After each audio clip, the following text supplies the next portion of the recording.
Hello and good night, good evening, everyone, and welcome to the premiere edition of Global Guyanese Gyaff, which we are premiering during 592 Virtual Pride. A lot of people might be wondering, what is this Global Guyanese Gyaff online talk show about? So a group of organizations got together, including a Different View Project, the Breadfruit Collective, SASOD Guyana, and others, to host for the next 6 months a monthly online talk show looking at social issues that are affecting Guyana and the Guyanese diaspora. And every month, a different organization in the collective will take the lead on hosting Global Guyanese Gyaff.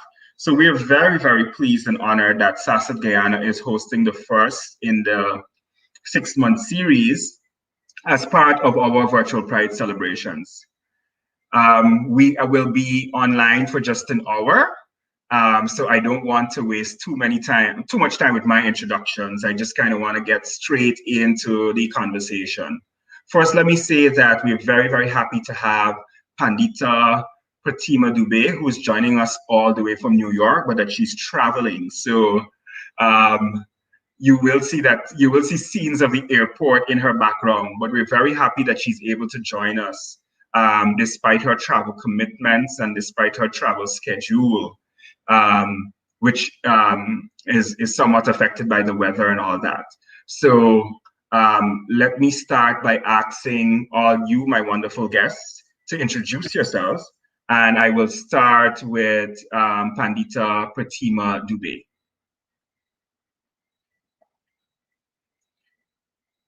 Over to you, Pandita, if you can hear us. If you could introduce yourself, you would need to unmute your mic. We can see part of you, so you just need to unmute your mic. Oh, I think we lost her. I think we lost her for a bit. So we'll come back around to her when she gets back online. So David, over to you, if you could introduce yourself, and then we'll hear from Umatola.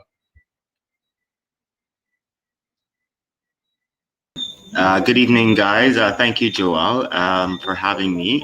Good evening to, I think we have her back.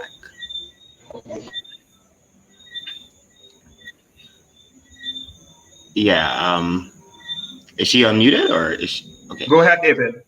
Yeah, good evening to all our viewers here in Guyana and the diaspora. We're pretty excited to be, I'm pretty excited to be a part of this initial panel for the Global Guyanese Gyaff. I'm myself based in Toronto. I am in Georgetown, Guyana currently, sitting out the pandemic, close to family, and also working closely with SASOD and with Joel on planning Virtual Pride 2021. So besides that, I'm also currently the interim human rights coordinator at SASOD. And we'll be trying to give you sort of a perspective from the Canadian diaspora and a little bit of what it's like being on the ground here for the past year or so. Fantastic, David. Thanks for joining us, and thanks for trying to be part of the show. Pandita Pratima, if you can introduce yourself, glad to have you back online. Absolutely. Good afternoon, good evening to everybody. And whatever your spiritual greeting is, my spiritual greeting is Namaste. And Namaste means that me, this divine being, this God having this human experience, I see you all and I acknowledge all of you. So I'm going to say Namaste to you. I'm a 29-year-old Indo-Guyanese American born. I was born to my parents who migrated to the United States in the 1980s. I am a wedding officiant, I'm a pandita, I'm a musician, and I am a visible queer woman. So it's an honor and a privilege to be here with all of you today.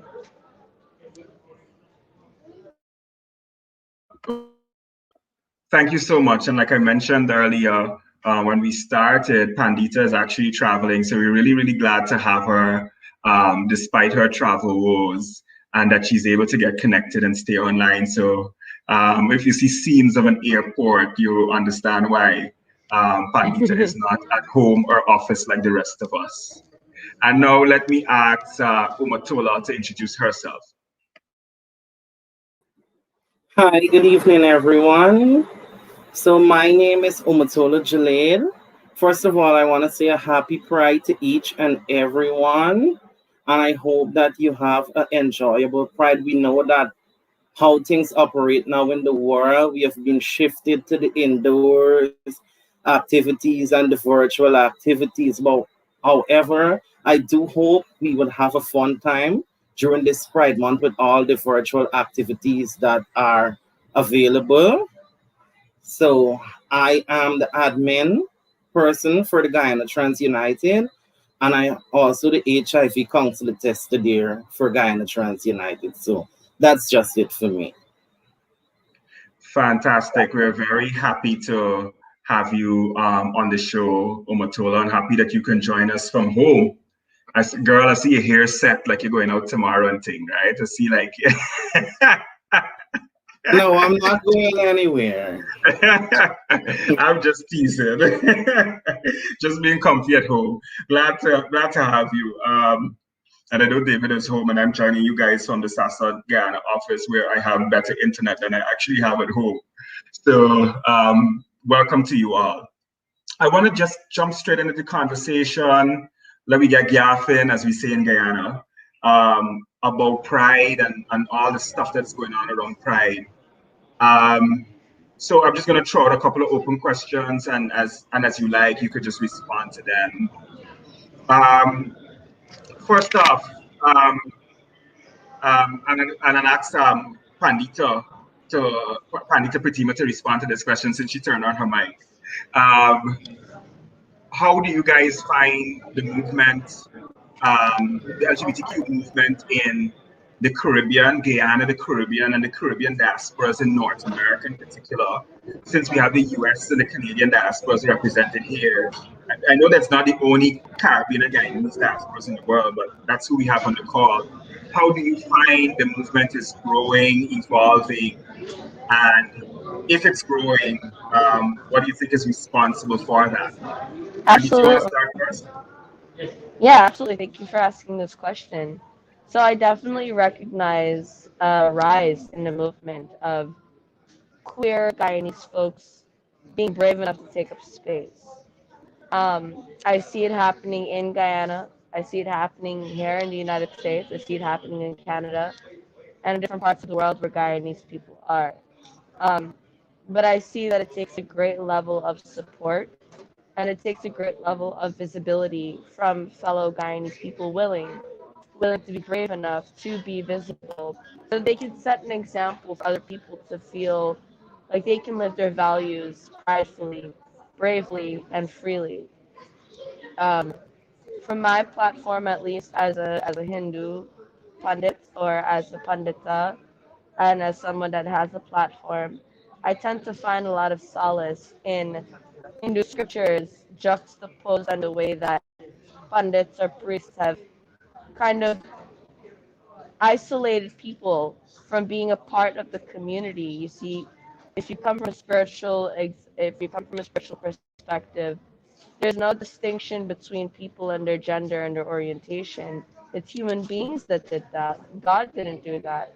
So me being who I am, being a visible individual, being queer, being Guyanese, being whoever it is that I am, I can recognize that from my own platform that through being visible, you're encouraging other people to want to be visible and more so encouraging people to want to be themselves.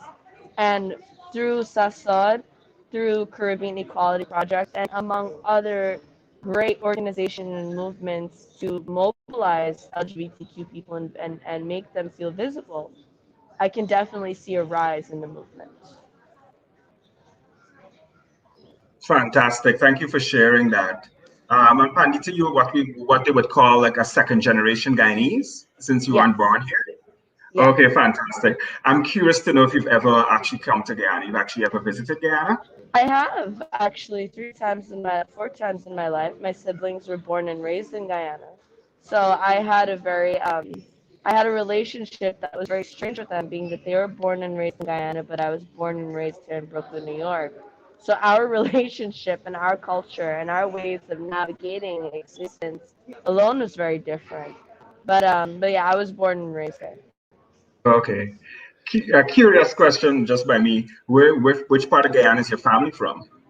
My parents are from the East Coast. Oh, from the East Coast. Yeah. So I know my mom was from Campbellville, Georgetown, and I Mhm. know that my dad was born in Linden but grew up in Tryon Village. Ah, okay, fantastic. Yeah. Cool. So like region four, like the rest of us on this call, I assume. So I let me hear guess. from Yeah. yeah, yeah. Let me hear from Omatola now. Omatola, if you could tell us a bit about like where you were born and your perspective about where we are in terms of the LGBTQ movement in Guyana and the Caribbean, from where you sit on the front lines of a GTU at Guyana Trans United, dealing with all the admin and logistics, and also with the HIV counseling and testing. So you're very much in the front lines with our communities. So I'd love to hear your perspective on that.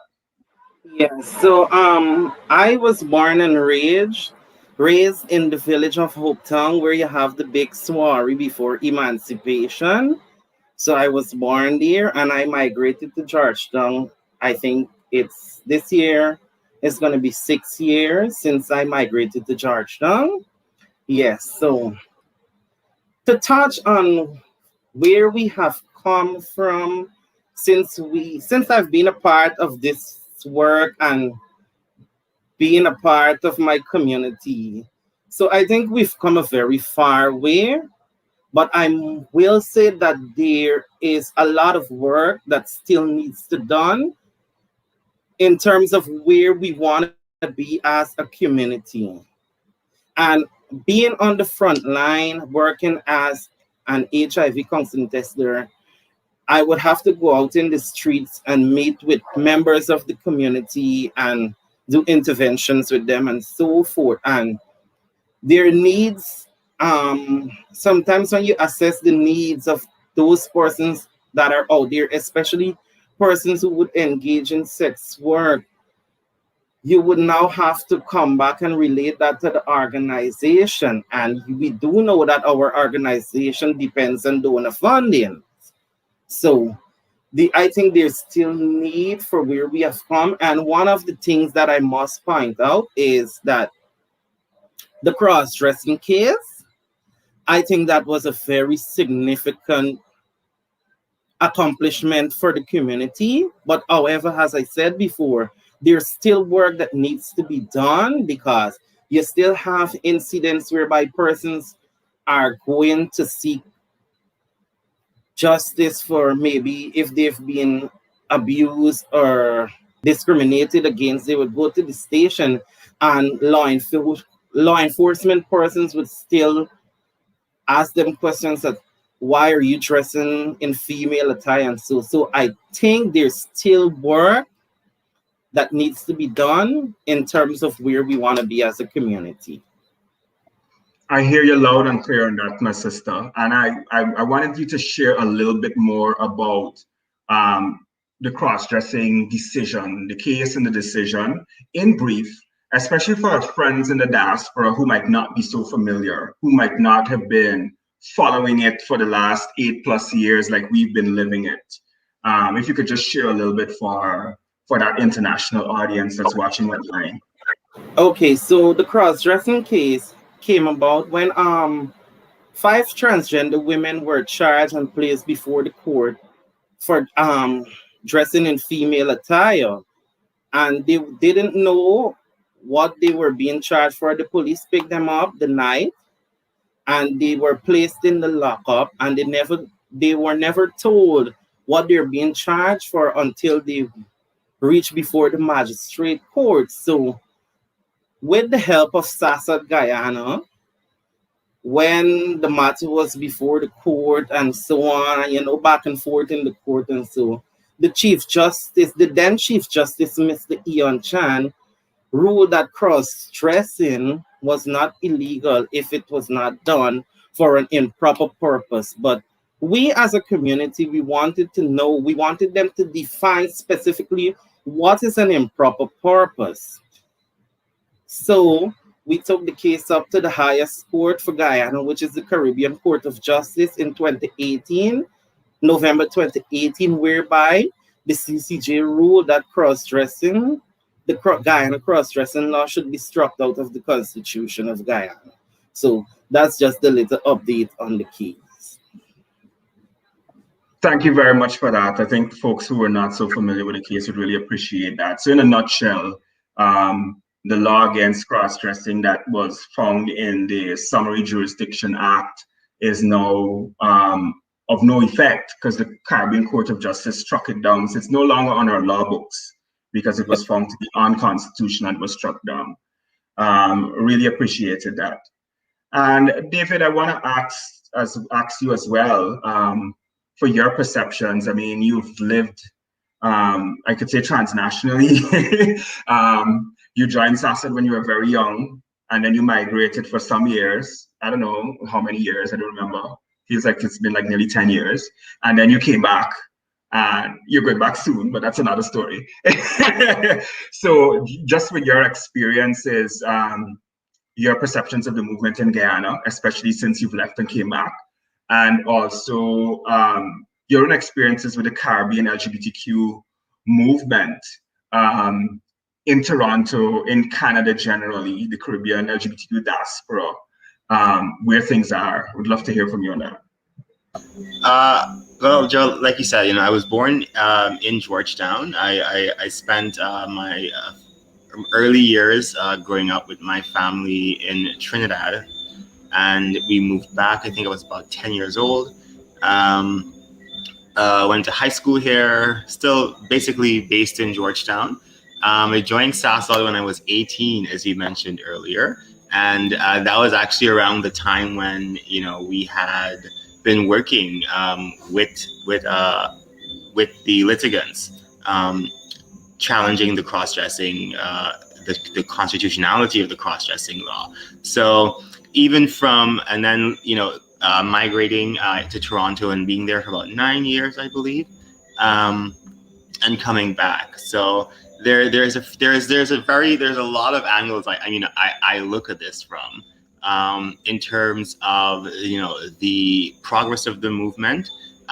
It's something that I'm encouraged by as an entrepreneur, to be a visibly queer entrepreneur. I don't think that's something I would have thought about, or I would have been much more concerned about, say, about 10 years ago. But I think that we've had an impact on society where that I'm quite comfortable being an openly queer entrepreneur, and contributing to my community from the diaspora in that sense. The Canadian Caribbean queer diaspora is something that's sort of the energy that they have, working with each other and collaborating, is something that I've always admired, even as an immigrant myself, living in Toronto, connecting and networking with other queer Caribbean people through these NGOs. So I mean, I've worked for years with the Black Coalition for HIV Prevention in Toronto, and also during my university years, working within the nightclub scene, where you're seeing a lot of where we saw the growth in visibility of Caribbean queer people, just being comfortable and being out and taking up space, and as they should, as they're right. But yeah, I think that for me personally, my decision to move back to Georgetown, to invest and start my business here, that is a benchmark on how far we've come, and I believe that we need other people, diaspora engagement, especially queer people. I think that me coming back is a drop in the bucket, right? If we had other investments of ideas, investments of money, investments of time and energies into uplifting the community here, creating jobs in the community. I really think that, I'm excited to see where that takes us. But I'm excited that we're here right now and we're able to take up that space unapologetically. Great. Have you ever been to Cruise and Tango in Toronto, or are you too young for that? I've lived at Cruise and Tango. Rest her soul, Michelle Ross. Every time she had a show.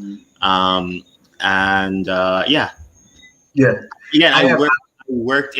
was working in the club scene.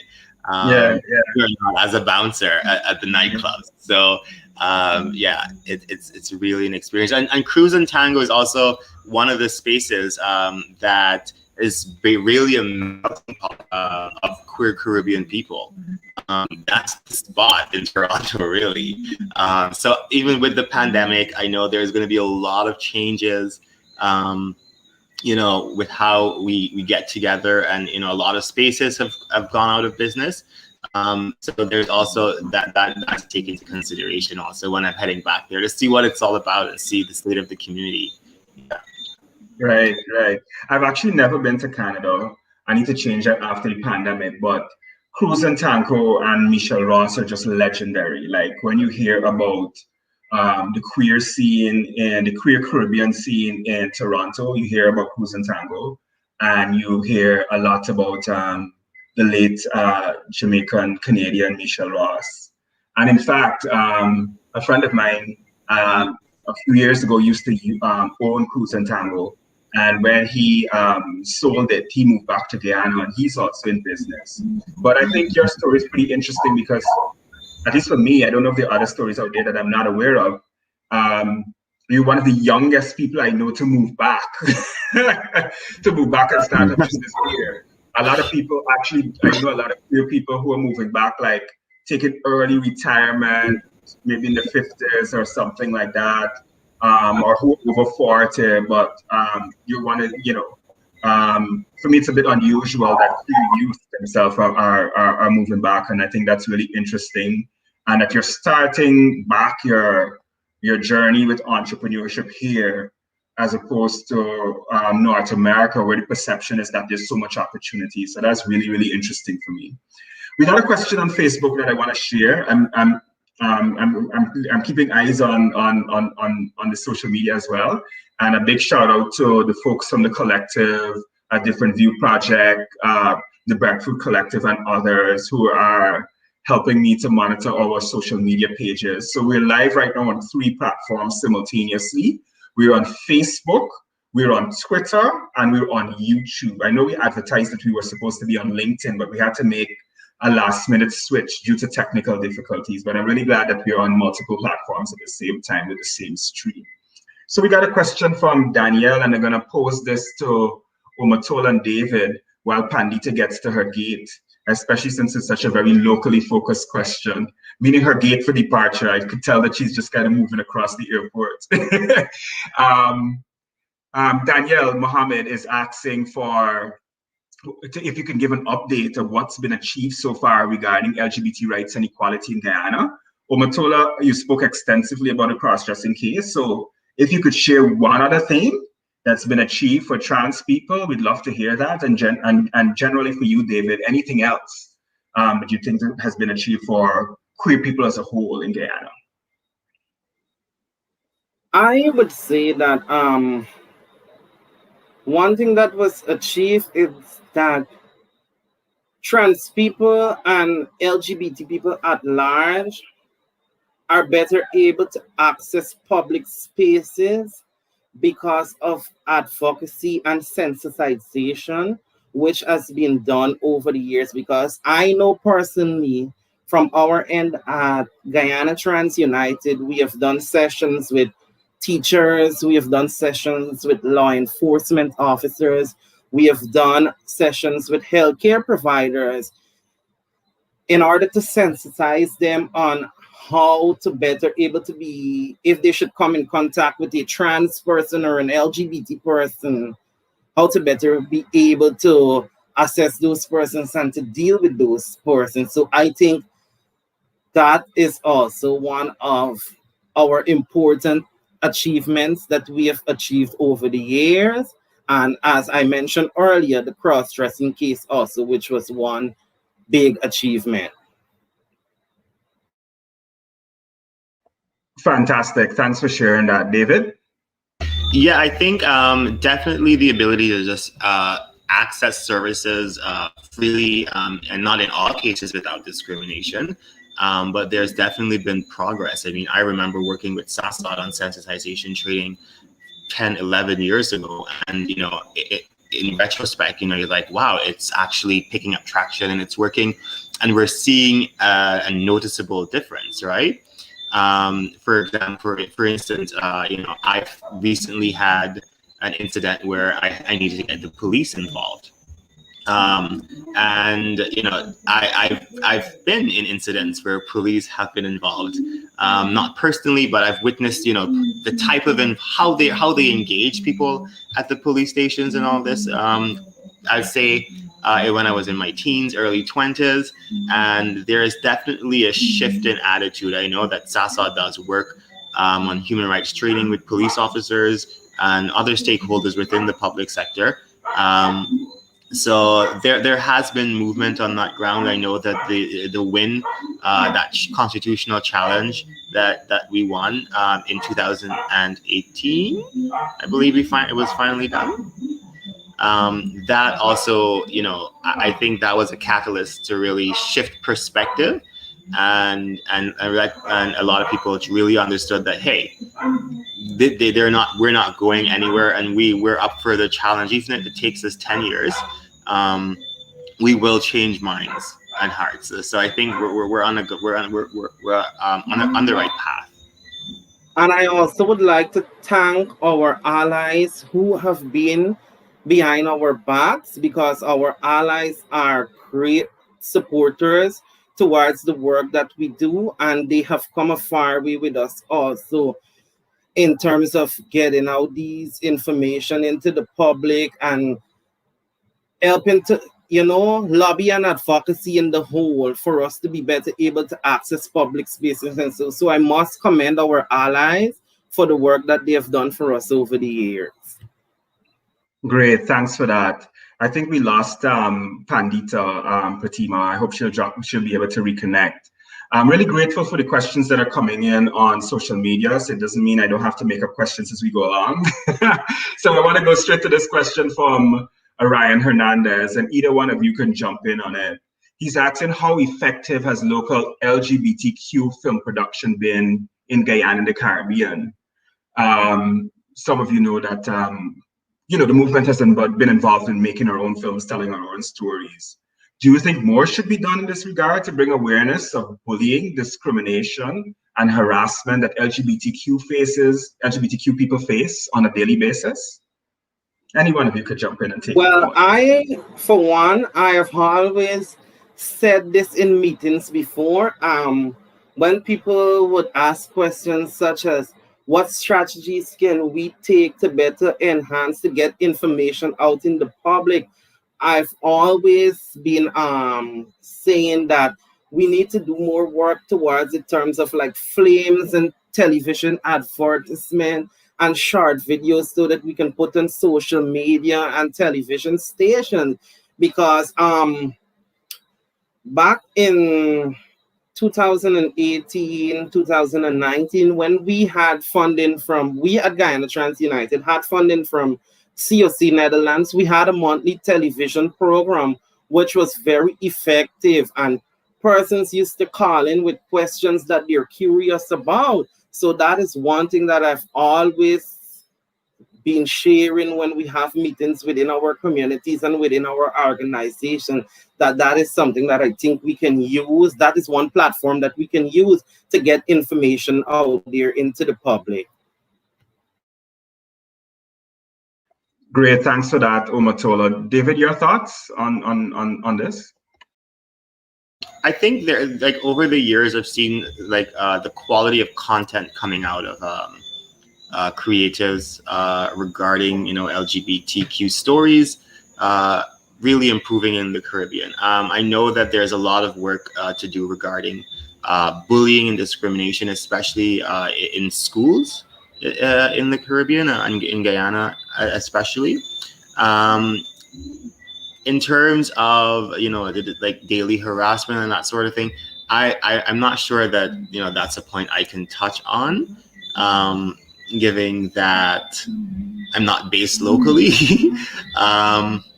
But yeah, the quality of the content and as Omotola mentioned, I mean, funding is something. If we're gonna even attempt to do this, funding is something that we need, and we also need the technical capacity, and that costs money. So if there's anything else we can do is get more money to invest in these projects, right?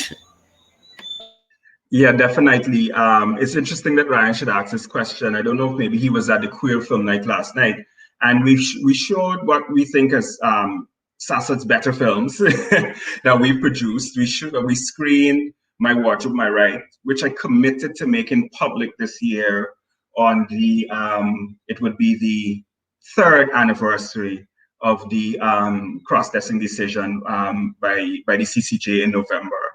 I committed to making that film public on the anniversary date, since we've produced it since 2011. It's in its 10th year of existence, but it's still such an important story that tells the beginning of the journey about the crackdown and so on in an accessible way. You don't have to read it in a report. And one of our friends from Trinidad that joined Queer Film Night last night, she says, you need to make a sequel because we want to hear what happened after 2013, because the film had an update, a text update about the decision, which Omotola spoke about by the late then Chief Justice Ian Chan. Cross-dressing is not a crime but for improper purpose. But it didn't tell the story of what happened next, what happened at the level of the Court of Appeal, what happened when we got to the CCJ, when was GTU formed during this whole process of the development of this litigation and all of that and so on. So we were challenged to to actually make a sequel. And actually, after I got off the screening last night, I called Candacia McEwen at Guyana Trans United, and I said, "Girl, we've been challenged to make a sequel to this film. So let's see if this is something we can fundraise to do and collaborate on, because I think it's really important that we document and tell our own stories, and also that we celebrate this victory, this major victory of the cross-dressing case." I think Pandita is back, and I might just put her on the spot here with this question that is on the floor. I don't know how much of a film buff you are, Pandita, but we were just talking about LGBTQ film production in Guyana and the Caribbean. I know the Caribbean Equality Project, of which you're a member of, also does some work in the area of film. And our friend Ryan Hernandez, who's watching on Facebook, was asking if we think it's effective doing our own films, whether we should do more to raise awareness of the bullying, discrimination, and harassment that LGBTQ people face, both here at home and in the diaspora where you are. Any thoughts on that, Pandita, Fatima? Yeah, I think that's a great question. Actually, I think that the more media visibility that we have, and the more cultural, media visibility and queer visibility that we have via the media, I definitely think that it provides a sense of comfort, a sense of safety, and a sense of reflection for people who may be questioning, or for folks who may not entirely be comfortable with themselves. I know growing up, when I was coming into my orientation, my identity, the only thing that I had to resource was white queer media.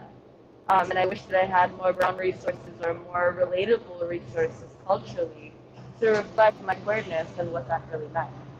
So I do believe that it is effective. Yes.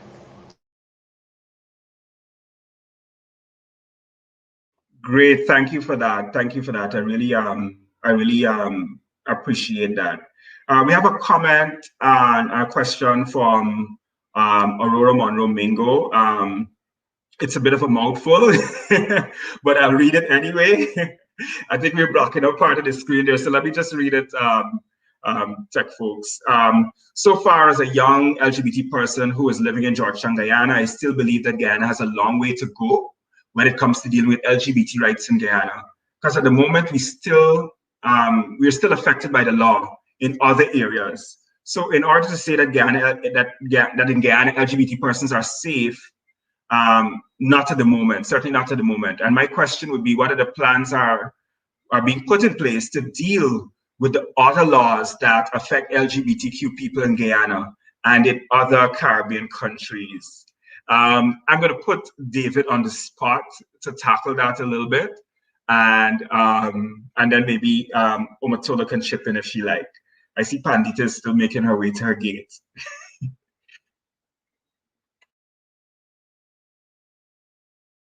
Yeah, you're definitely right, Aurora. There's a lot of work that needs to be done. I mean, that's the reason why organizations like SASOD and the Guyana Trans United are still on the ground fighting the good fight, as they say. There is so much work to be done in order for us to be, to feel safe and secure. There is still a lot of discrimination, a lot of bias, and a lot of human rights violations that occur on a daily basis.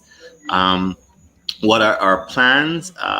Well, we've been lobbying at this for years. We've been approaching politicians and past and present governments, trying to get them to commit to addressing these changes. And it's at times, a change in this. As Omatola and Joel explained, the cross-dressing challenge. It's not only just 10 years, it's quite a lot of resources in terms of financial resources that it takes to challenge a piece of legislation like that. So there's always work going on. And hopefully one day we will be able to say that it's a much safer place, and that everyone, regardless of their visibility status, can move around freely. I know these, like especially right now, trans women and are the most visible queer people in Georgetown, if you want to put it like that. So until our trans sisters are able to engage spaces freely and without prejudice and bias, the work will continue. That's as much as we can commit to right now. Omatola, you want to add to that, hon? Yes, we understand what you're saying, and we get the point that you're trying to make. But as Danielle mentioned earlier, also to lobby for these issues, and if you want to see these issues realized, in order to do that, we need donor funding. Because even though we want to do the work, and we want to get these things out there so that we as a community can be able to live freely. But sometimes when you rely on, we got to look at it at a broader picture also, because we do lobby for these issues at government levels and so forth. But no government or so is ever committed to addressing these issues. They would always want to send it back to a referendum, or they would want to put it in a petition for people to petition. And then you have people like the Christian community and the religious community out there who would not agree for these things. So that is also a barrier into getting these issues addressed. Let me ask a follow-up question, and any of you could respond. In yesterday's Starbucks News, I read the Attorney General saying that the Law Reform Commission will be established by the end of July, that the PPP Civic Administration will be committed to that by the end of July. And he was quoted as saying the commission will be looking at obsolete laws, I think that was the word he used, that need to be removed from the books and make recommendations to that effect. That's a huge part of what the Law Reform Commission is about. Obsolete, outdated laws, what needs to come off the books.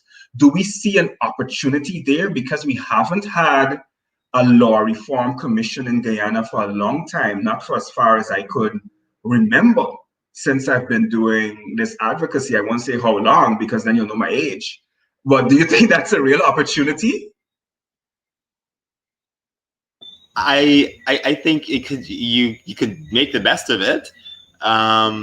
You know, there is always hoping that something good comes out of it. I've been hearing some really good comments and remarks from, you know, government ministers and other stakeholders recently. It's very encouraging. So I think that the Law Reform Commission, that process can be used. Again, that's lobbying. That's you know, that's lobbying effort and time and resources. So if I believe that if we invest and we take the time and approach it the right way, I think it might bear some fruit. I hear you loud and clear on that. I want to ask Pandita Pratima this new questions, especially since she's stationary. It looks like she's at her gate now. Our friend Candacia was asking particularly about LGBTQ people, couples who want to remigrate home. From your experience, you might know couples there in New York, in Queens, and so on, in the Caribbean community there. From your experience, are people having concerns about whether their rights that they have in the US or North America would be afforded to them if they come back home to Guyana? And is that inhibiting possible remigration? Like how David remigrated as a single man, is it inhibiting those who might be coupled up? So, like David, I mean, from coming back home? no, I do think this is a great question, actually. Sorry for the announcements behind me, but this is a great question because there is a lot of reluctance about couples relocating back to Guyana or back to the West Indies as a whole, especially if they live within diaspora. One, because the culture here it's like second nature, right? If you're queer, it's second nature. It's I mean, yes, we have our homophobic tendencies here too, but it's very different from what it would be in Guyana. But I do notice that there are a lot of young queer Guyanese couples or even West Indian couples overall that are taking up a lot of advocacy work that want to take it upon themselves, myself included, to be able to go back and if not necessarily live there, but to try to see what we can do to raise visibility and to raise inclusion and to make it kind of like an effort for visibility and comfort to be a thing, for inclusion to be a thing publicly and societally wise. Um, but I do understand the reluctance and why there would be a reluctance and why there would be a fear. But I do believe that in time as or over the years as time progresses, I do believe that there's going to be a lot more efforts for couples to possibly feel like it's safe enough for them to go back to Guyana. But from even the comments that I was hearing today from my fellows here, from my fellow queer siblings in Guyana, is that Guyana has a lot of work yet to do to make the community or the society feel safe enough for queer people to navigate freely as independents, much less as a couple. Because imagine two women, get queer passing women, walking around Guyana, what that would probably be like versus their experience in New York or their experience in the United States.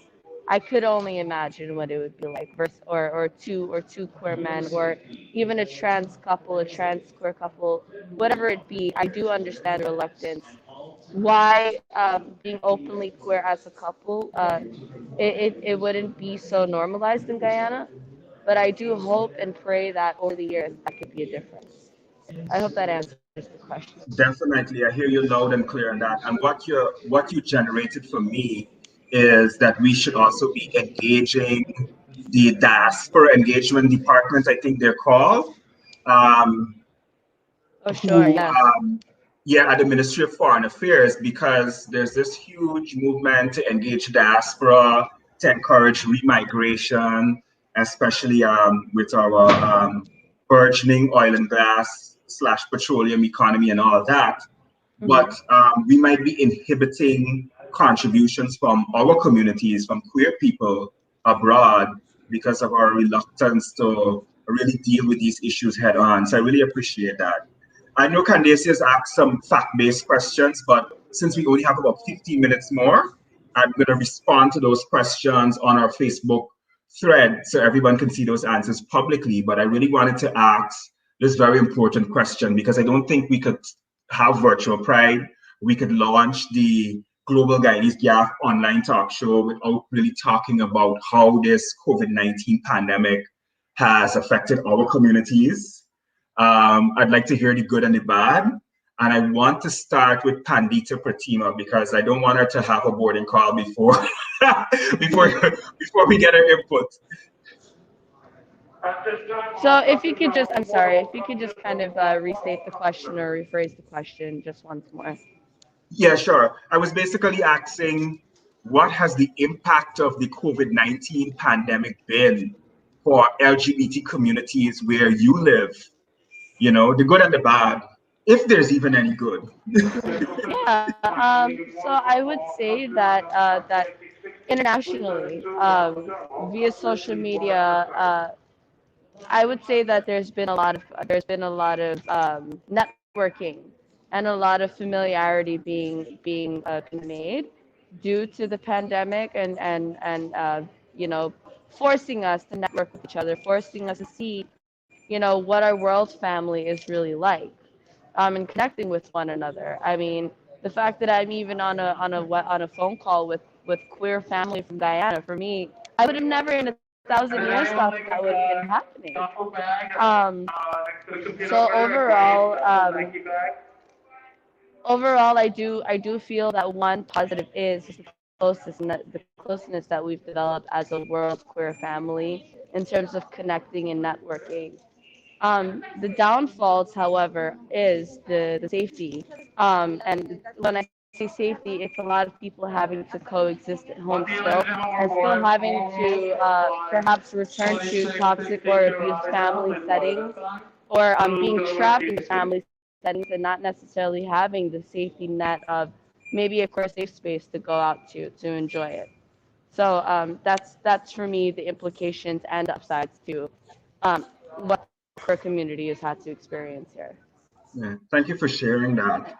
Amatola, I'd love to hear about how the pandemic has affected trans people in Guyana and the Caribbean, especially from you. Well, I think the COVID-19 has impacted the trans community in Guyana and the Caribbean a great lot, because a lot of trans people who had little jobs here and there, they were out of employment, and things were very slow towards, especially with the curfew measures, especially for those trans people who engage in sex work or who depend on sex work for a daily living. They were greatly affected with the curfew measures that were put in place. But however, one good out of the situation is that we were able to write to one of our donors and received a small amount of funding, whereby we were able to provide hampers to those persons. I think it's for about 4 months that initiative went on. Yes, we were able to supply trans persons and in some cases some female sex workers and so forth with food hampers in 4 different regions, which is Region 4, Region 3, Region 5, and Region 6. So I think that was one plus out of the situation. And then also, I must say a very, very, very, very special and big thank you to the Caribbean Equality Project and Miss Twinkle Paul, who started a fundraiser online, and we were able to receive that money from them, which also went towards the hamper sharing initiative. And also some trans women, some Guyanese trans women who are now based in Suriname, were facing some difficulties in terms of paying their rent and so forth. And part of that money that was from the GoFundMe that Miss Twinkle Paul and the Caribbean Equality Project started. Part of that money went towards paying those persons who are based in Suriname rent and so forth. So that was a very good initiative, and that was one positive that came out of the COVID situation. So again, I would just like to see a very special big thank you to our donor, which is Astria and Outright, and also to Miss Twinkle Paul and the Caribbean Equality Project. Great, thanks for that. And David, I want to add a follow-up to that. Anthony Ishmael is saying, but from his perspective, COVID-19 increased mental health challenges and substance use for LGBT people. Agree or disagree? Different perspective from you or not? Before David go, I would just like to say that's a very good point that person bring up. Yes, I do think, because I went out and I did an intervention with persons of the trans community, and that was one of the challenges that I found going on within the community. I even had some of the persons went into GTU and met with our social worker for substance abuse talk and so forth. So yes, that was also one of the issues. A lot of persons went into using abusive drugs, and not on a small scale, but on a very, very large scale. And I do hope, I can't say when last I've been out into the streets in terms of doing an intervention or an outreach program. So I don't know what is the situation presently, or if any change has been made from that situation since then. But that's a very good point that the person raised, and I just want to commend the person for that. Thanks so much. Anything from you, David? I definitely agree that there has been, increased or more visible impacts on people's mental health, even for professionals like myself and entrepreneurs who've had to work from home, but we still comfortably can afford to do so. For me, I moved here, with so many projects in mind, so many great ideas, and then everything was shut down. So that brought with it a lot of frustration, all the projects, like 5 or 6 projects for the year that were canceled, and it was like, where am I getting my money from? But again, as an entrepreneur, I also saw opportunity and found a way to make things work for me, but definitely not taking anything away from the fact that it has impacted my mental health.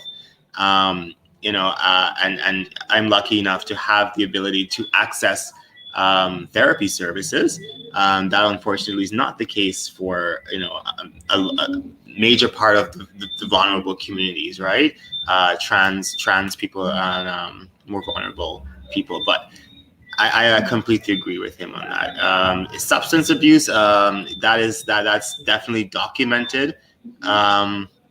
And for those of us who've had lived experiences, I mean, I definitely, drink an extra glass of wine or 2 in the evening since I'm home all day with nothing to do. But that's something that we should definitely, I think coming out of the pandemic, it's going to be a hard recovery for the community. And it's something that we're going to have to address head on in order to minimize its real impact. Great, thanks for that, David. I don't know if the extra glass of wine or 2 makes you an alcoholic, maybe a wineaholic at least. I don't know if it's substance abuse. And guys, a practical question, and I'm going to start with Pandita Patima, because she might be ready for takeoff soon, and we might lose her. How has it affected the dating scene? For yourselves, your friends? I don't know people business. I don't know who dated or not, but on a practical level.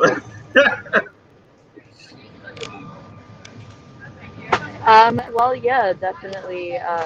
Dating, like physical dating, has been implicated and impacted.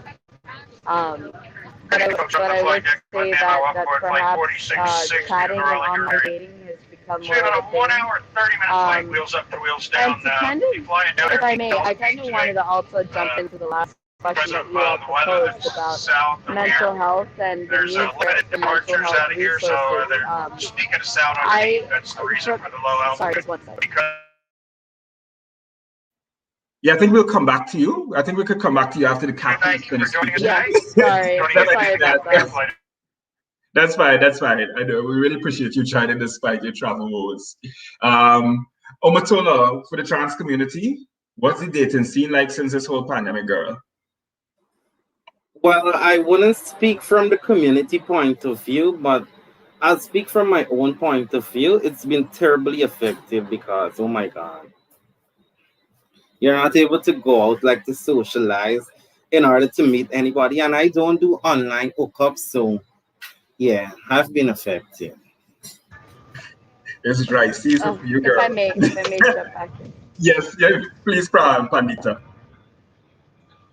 Okay, yeah, I was gonna say that definitely that the dating scene has been very implicated, and I was also just trying to comment on the need for mental health resources being accessible, especially towards the queer community. I think I did mention earlier that one of the implications for COVID-19 or for the pandemic is people having to revisit their very abusive, toxic lifestyles and households for coexistence, and that alone can implicate someone's dating life. Like if you're home in a household where your lifestyle isn't accepted, how are you possibly supposed to entertain a dating or relationship unless you're doing it in secrecy? Unless you're doing it in a way where your safety is hindered. So for many reasons, including myself, dating has been a little difficult. But thankfully, social media it gives you something to do. It gives you a way to connect with the world and a way to connect with people and even see what your options are out there. But yeah, that's it. Yeah, thank you for sharing that. And David, for you, I mean, coming back home, I think just before a pandemic hits, so like readjusting to the scene here, and then adding a pandemic to it, what's it been like for you, your peers? I think that everything is just on hold right now, just to be safe, right? You're not going to take any risks that are going to impact your safety. There's definitely there's not been a dating scene for me since I've been home. I think that period where I wanted to readjust and get refocused on what the scene really has to offer, the pandemic hit right then. So yeah, we'll see how that works out afterwards. I think for most people it been impactful. The usual outdoor spaces. People don't take a lot of young people live with their family, right? So they're hopefully gonna try to find a safe space, on the seawalls or in the gardens or somewhere. Those public spaces aren't available for meetings. So I think that's also been impactful on the dating scene, especially as Pandita was saying. You live in a home where you're not able to express yourself, where you're not able to be as visible, and you really can't bring your partner or your potential partner or date home there. So that's one thing to take into consideration there. I hear you loud and clear on that. Guys, we're practically out of time. So what I'm going to do is open it up to you to ask, to make a closing comment. I'm going to ask you to keep it to a minute a person because we really want to keep the show to 1 hour. We want to keep it relatively short. I wouldn't say an hour short, but we want to keep it relatively short and fresh and snappy and hip. So we don't want to go on and on like a panel discussion because it's not a panel discussion, it's an online talk show. But before I ask Omatola to give a closing comment first, I just want to recognize all the people online who are messaging us from Jamaica. I see Alex from Jamaica, Nick, you're from Toronto, a bunch of people from home here in Guyana, including Catalina Homer, who's a member of Guyana Trans United, and all the folks who are asking questions and commenting on Facebook and the other platforms, Army Gittins. I can't call everybody's name and so on. Thank you so much for commenting and engaging while we're live. And for the questions that we didn't get to answer, I know Candacia asked some questions and some follow-up questions specifically. In the morning, we're going to come on the live and respond on text directly to those fact-based questions about what provisions exist in the law and so on for migrants, and the very, very specific things that I think she's asking for some legal guidance on some specific issues. So we'll be able to digest that better, I think, in the morning and respond on the Facebook thread directly to those comments. So don't feel neglected if we didn't get to fully examine your question. We're just pressed for time. So Omatola first, a closing comment in under 60 seconds. Go for it. Okay, so first of all, I want to say thank you for having me. I'm looking forward to being a part of more of these sessions.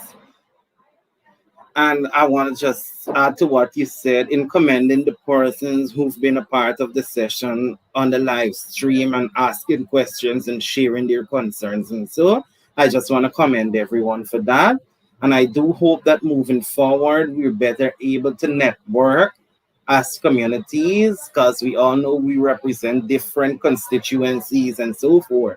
So I do hope that we will be able to keep this network and keep on working together as a community. So thanks again for having me. Definitely, Omatola. I know SASOD and GTU have a long history of partnerships since the start of GTU. David, over to you. Well, definitely thanks. I'm excited to have been part of the first panel or guest on the first talk show. But I definitely like to, acknowledge everyone who's been watching, everyone who's had asked questions. There was some really good questions that even informed me on some parts, right? And I think that's what this platform is all about, and it really gets me excited to see what it's going to continue to grow into. Other than that, I want to wish everyone a happy Pride, and remember, guys, to live out proud. That's take up as much space as you need to and live out proud. Fantastic. And on that note, I just want to shout out and recognize our Canadian diaspora director on the SASOD Guyana Board of Directors, Riyad Ali, who is on the live watching us. And I'm shouting him out because we have a Canadian representative from the diaspora as well. And to everyone else who joined, thank you for joining us. The weekend, we continue with one virtual activity per day for the rest of the weekend. And you get all your information about what's coming up on the SASOD Twitter, Facebook page, and Instagram page in particular. You can also get the info on our LinkedIn page. So just check out our social media. Whatever platform you're on, I'm sure we're on it too. So just look there for the details for all the upcoming events. But I will say that tomorrow night is our Pride Games night. And David Cracker himself, our human rights coordinator, is your game master, if I could call you that. And I believe that is starting at 7 p.m. as well. On Saturday night, we have our Caribbean Inferno Pride party with a small dance-off. I say small because only the contestants will be in-house who are dancing off. Local contestants will be in-house with a dance-off. And that will be on our Facebook, Twitter, and Instagram pages. And that's from 10 p.m. to 1 a.m. Just 3 hours. And late enough after you got home, for those of us who have the 10:30 curfew here in Guyana, the restaurants and so on close at about 9:30 to allow staff to get home by the 10:30 curfew. So we expect that you'll get home just around 10 and be able to tune in from home, and we'll go until 1 a.m. And you don't want to miss the Caribbean Inferno Dance Pride Party. It was such a hit last year. So we turning it up a notch with our resident DJ Kerry will be in the house. And on Sunday, we have a Pride Interfaith Forum, and that will also be online. And that's at 6 p.m. on Sunday evening. And you can tune into our Facebook page, our Twitter page for that event at 6 p.m. on Sunday evening. I know we lost Pandita Pratima Dubé because she's traveling. Her flight was literally departing at 8 p.m. From New York to North Carolina. So I'm really glad that she was able to still join us despite her travel schedule changing. But you'll definitely hear more from her at her Pride Interfaith Forum on Sunday at 6 p.m. So guys, just follow our social media and look there for the details. By the time you're up and about in the morning, you should see our post about the details for Games Night. Games Night will only be on Zoom, so you need to log into Zoom with our personal ID, which will be posted. I don't remember it off the top of my head, but it's the same one from Queer Film Night. And the password is very simply 592, capital V, capital P, 2021, right? So just look out online for all of those details. Thank you for joining us for the launch edition of Global Guyanese Gyaff. Follow the social media pages from any of the groups involved in this initiative to find out what's coming up, to find out the date and what's coming up for July. So a Different View project is also on Facebook and Instagram. Look them up and follow them as well.